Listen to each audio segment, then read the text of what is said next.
শাপলা ফুলের পোকা ভেজা শালিকের ডানা।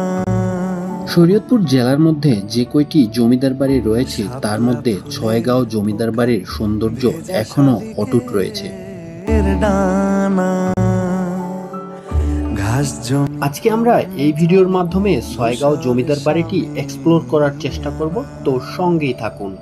শরীয়তপুর জেলার ভেদেরগঞ্জ উপজেলার ছয়গাঁও ইউনিয়নটির অনেক সুনাম রয়েছে। সেই ছয়গাঁও ইউনিয়নেই এই ছয়গাঁও জমিদার বাড়িটি গড়ে উঠেছে। 1930 সাল থেকে 1934 সাল পর্যন্ত তৎকালীন সময়ে এখানে ইংরেজ সেনাদের ঘাঁটি ছিল।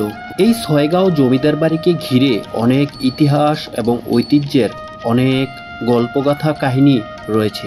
সেই ছয়গাঁও জমিদার বাড়িটি দেখতে হলে আপনার আসতে হবে শরীয়তপুর জেলার ভেদেরগঞ্জ উপজেলার ছয়গাঁও জমিদার বাড়িতে। এই জমিদার বাড়িটি অনেকের কাছে শিকদার বাড়ির নামেও সুপরিচিত রয়েছে।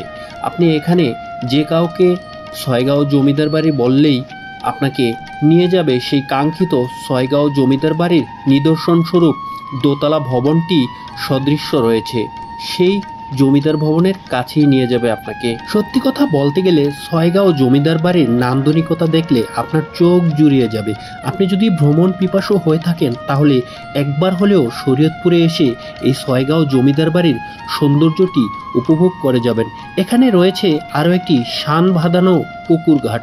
এই পুকুর ঘাটে তৎকালীন আমলে এই ছয়গাঁও জমিদার বাড়িকে কেন্দ্র করে এখানে স্থানীয়রা গোসল করতেন।